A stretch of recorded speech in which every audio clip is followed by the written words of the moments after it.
বেটা বসে একা একা শহরে ধন্য ধন্য বলি তারে ধন্য ধন্য বলি তারে।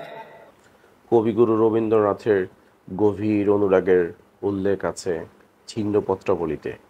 কবি বলেছেন, আমার যৌবন ও পৌরবয়সের সাহিত্যরস সাধনার তীর্থস্থান ছিল পদ্মপ্রবাহ চুম্বিত শিলাইদহ পল্লীতে। প্রিয় দর্শক, রবীন্দ্র ইতিহাসের শেকড় খুঁজতে আজ আমরা এসেছি কুষ্টিয়া শিলাইদহের রবীন্দ্র কুঠিবাড়িতে। রবীন্দ্রনাথের কুঠিবাড়ি কেন এত বিখ্যাত সেই ইতিহাসটাই সংক্ষেপে আজ আমি আপনাদেরকে জানাবো। তার আগে চলুন আমরা ভেতরে প্রবেশ করি। ভেতরে প্রবেশ করতেই প্রাণটা জুড়িয়ে গেল। একজাক তরুণ যুবক একতারা ও দোতারা বাজিয়ে রবীন্দ্র কমপ্লেক্সের সিঁড়িতে বসে গলা ছেড়ে গান ধরেছে। ধন্য ধন্য বলি তারে, ধন্য ধন্য বলি তারে।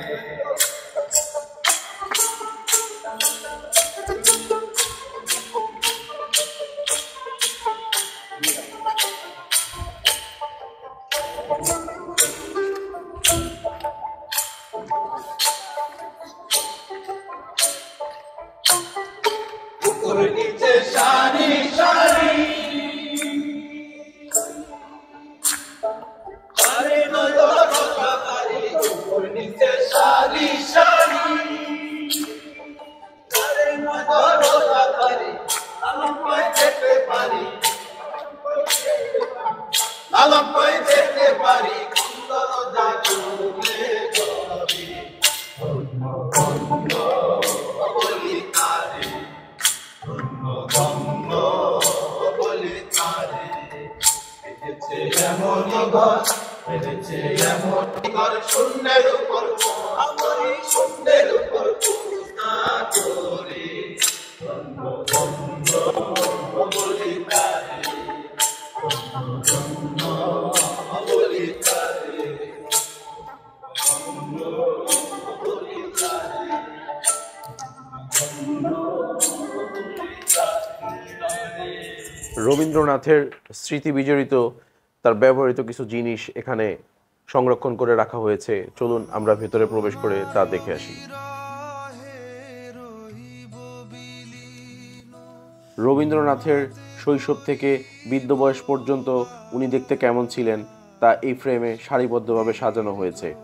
ওই সময়ের আধুনিক ঘাস কাটার যন্ত্র, ঠাকুরের নিজের ব্যবহৃত পানি পরিশ্রুত যন্ত্র, তার ব্যবহৃত বোট, স্মৃতিবিজড়িত বকুল গাছ, আটকোনা বিশিষ্ট টেবিল। উনি বিভিন্ন জায়গায় এই পালকিতে করে যেতেন। খাজনা আদায়ের টেবিল। ঠাকুরমশাই ঠিক এমন একটি বোট ব্যবহার করতেন, গত কয়েক বছর আগে সেটি নষ্ট হয়ে যাওয়ায় তারই প্রতিরূপ হিসেবে এটি তৈরি করে এখানে রাখা হয়েছে। কবিগুরুর নিজ হাতে লেখা একটি ইংরেজি চিঠি। এটি ডিম্বাকৃতির টেবিল, যাতে খাবার পরিবেশন করা হতো। তার ব্যবহৃত পালঙ্ক, পাশেই এই পালঙ্কে বসা একটি ছবি টাঙিয়ে রাখা হয়েছে। পাশেই রাখা ব্যবহৃত সোফা। কুঠিবাড়ির বিভিন্ন কক্ষে সারিবদ্ধভাবে সুন্দর করে সাজিয়ে রাখা হয়েছে তার বিভিন্ন সময়ের ছবি। শোভা পাচ্ছে তার নিজের হাতের লেখা বিভিন্ন কবিতা, যা ফ্রেমে বন্দি করে এখানে রাখা হয়েছে। দীর্ঘ দিবস দীর্ঘ রজনী দীর্ঘ বরষ মাস। শিলাইদহ কুঠিবাড়ি বাংলাদেশের অন্যতম প্রধান পর্যটন স্থান। এটি কুষ্টিয়া থেকে 7 কিলোমিটার উত্তরে কুষ্টিয়া জেলার কুমারখালী উপজেলায় পদ্মার তীরে অবস্থিত। এই কুঠিবাড়িটি শেলী নামে একজন নীলকর দ্বারা নির্মিত হয়েছিল, যা পরে রামলোচন ঠাকুরের মালিকানাধীন ছিল। 1807 সালে দ্বারকনাথ ঠাকুর সম্পত্তির উত্তরাধিকার নিয়ে এই কুঠিবাড়ির মালিকানা পান। দ্বারকনাথ ঠাকুরের নাতি ছিল রবীন্দ্রনাথ ঠাকুর। স্টেট দেখাশোনার জন্য শিলাইদহে বেশ কয়েকবার আসেন। এই কুটিরে থাকার সুযোগ হয়েছিল তার। শিলাইদহ কুঠিবাড়িতে অবস্থানকালে তিনি বহু সাহিত্য রচনা করেন। 1912 সালে এখানে থাকার সময় তিনি গীতাঞ্জলি ইংরেজিতে অনুবাদের কাজ শুরু করেন। 1905 সালে এই ভবনে থাকার সময় তিনি একটি গান লিখেছিলেন, যা এখন বাংলাদেশের জাতীয় সঙ্গীত। কুঠিবাড়ি 11 একর জমির উপর নির্মিত দেয়াল ঘেরা এই ভবনটি 3 তলা জাদুঘর, যাতে একটি কেন্দ্রীয় হল সহ 18টি কক্ষ রয়েছে। 18টি কক্ষে প্রবেশ ও প্রস্থান করার জন্য মোট 17টি দরজা রয়েছে। বিল্ডিংয়ে সূর্যের আলো দেওয়ার জন্য মোট 30টি জানালা রয়েছে। ভবনটির আয়তন 273.87 বর্গ কিলোমিটার।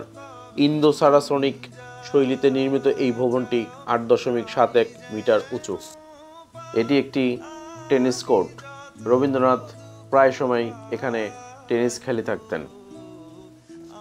ঐতিহাসিক কুঠিবাড়ি ঘুরে যখন আপনি ক্লান্ত, তখন আপনার হৃদয় এবং প্রাণ জুড়িয়ে নেবার জন্য প্রস্তুত রয়েছে কুষ্টিয়ার বিখ্যাত কুলফি মেলাই। সবাই ভালো থাকবেন। আল্লাহ হাফেজ।